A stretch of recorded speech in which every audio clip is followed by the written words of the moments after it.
The battlefield of the ancient world was a place of thunderous noise, of clashing iron, splintering shields, and cries that echoed into the heavens.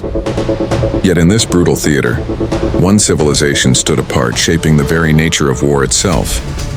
When men thought of conquest, they thought of Rome. Not only because of its armies, but because of the tools those armies carried, the weapons that defined an empire. These were not simply blades and spears. They were instruments of transformation, weapons that revolutionized the way war was fought and forever altered the fate of civilizations.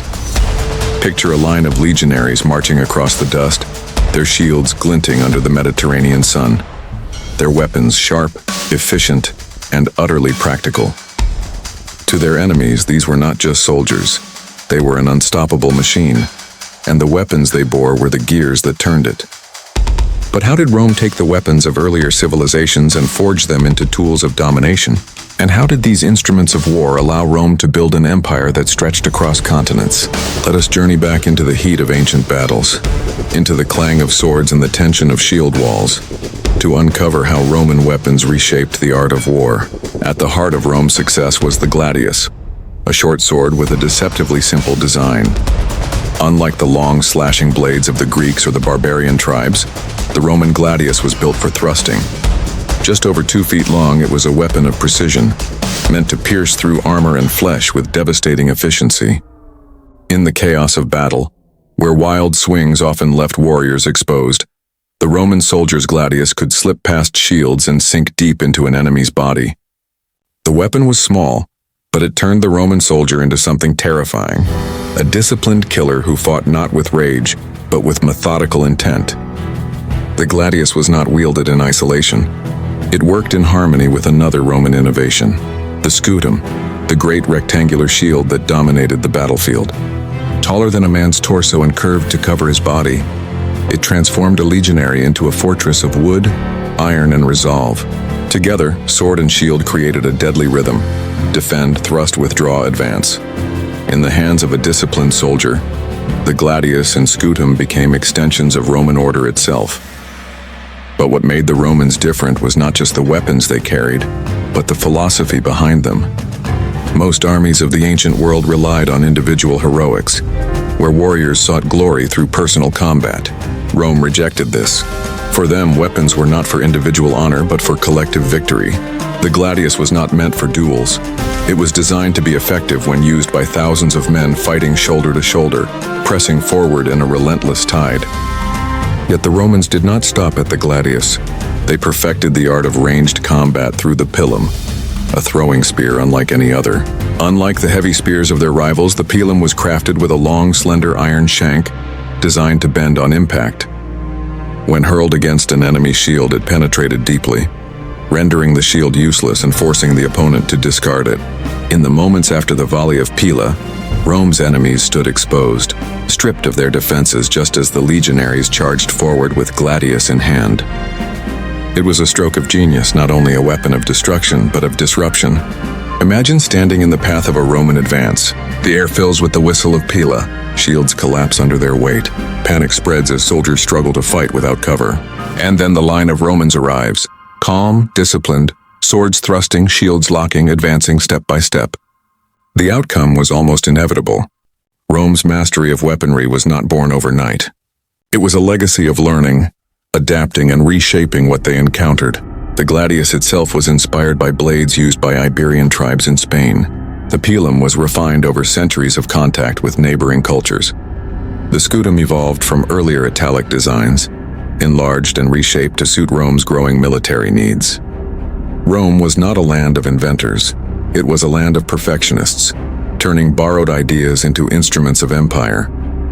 And Rome's weapons extended beyond the battlefield into the realm of siegecraft. For centuries, walls had been the great equalizer, protecting cities against invading armies. But Rome turned the very idea of a fortress into a temporary obstacle. With ballistae that hurled bolts like thunder, with onagers that flung stones to smash walls, and with siege towers that loomed like giants, Roman armies could bring even the strongest fortifications to their knees. Their weapons gave them mastery not only in open battle but also in the grueling art of conquest.